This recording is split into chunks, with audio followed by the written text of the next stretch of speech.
Yom Kippur itu harus perfect. Nggak boleh ada yang cacat. Ini adalah altar atau pelataran. Betul? Ini ruang kudus. Dan ini ruang maha kudus. Ketika Yesus membasuh kaki murid-muridnya, arti profetiknya, para murid cuma sampai sini. Karena ke sini harus yang sempurna dan yang tak bercacat. Ketika Yesus diurapi, wanita yang memecahkan minyak narwastu. Maka Maria mengambil setengah kati minyak narwastu, murni yang mahal harganya. Lalu meminyaki kaki Yesus. Dan menyekanya dengan rambutnya. Dan bau minyak semerbak di seluruh rumah itu. Maka kata Yesus, biarkanlah dia melakukan hal ini. Mengingat hari penguburanku. Sebelum dia masuk kepada ruang Maha Kudus, ada satu momentum dia harus diseka.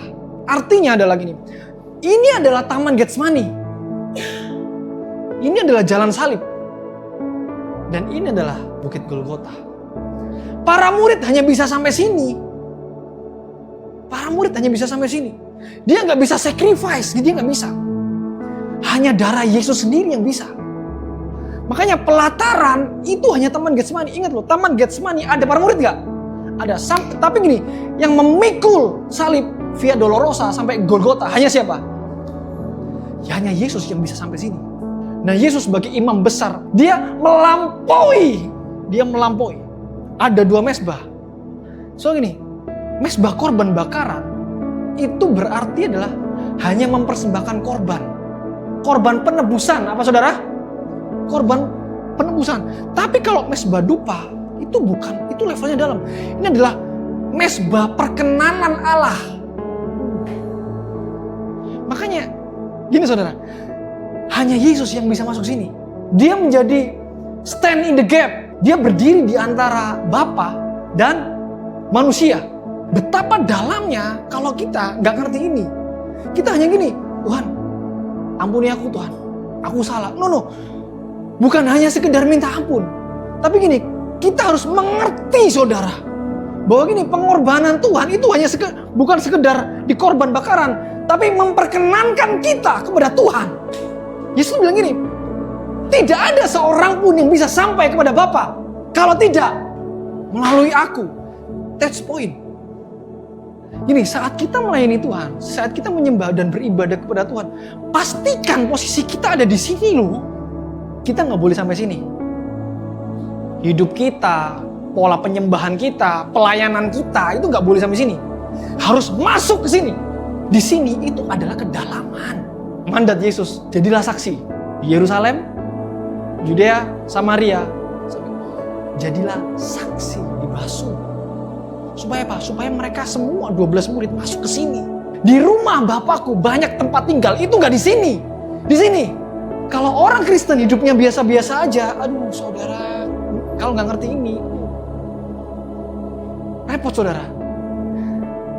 Jangankan ini, jangan-jangan di sini lagi. Tuhan nggak ajar itu. Ingat loh, Yesus datang bukan bawa agama. Yesus datang membawa budaya, membawa legacy, membawa warisan.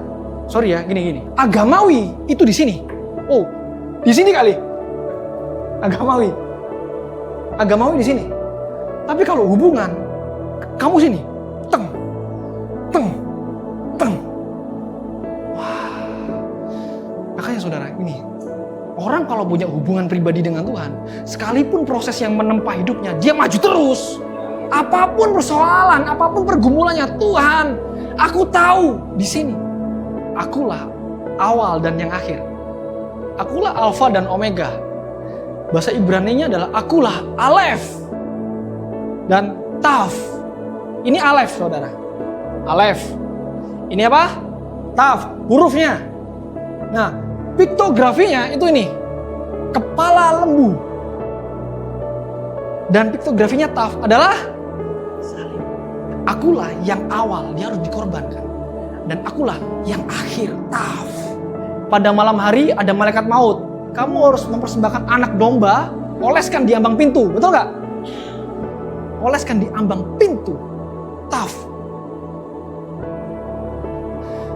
Berbicara tentang siapa? Yeshua lagi.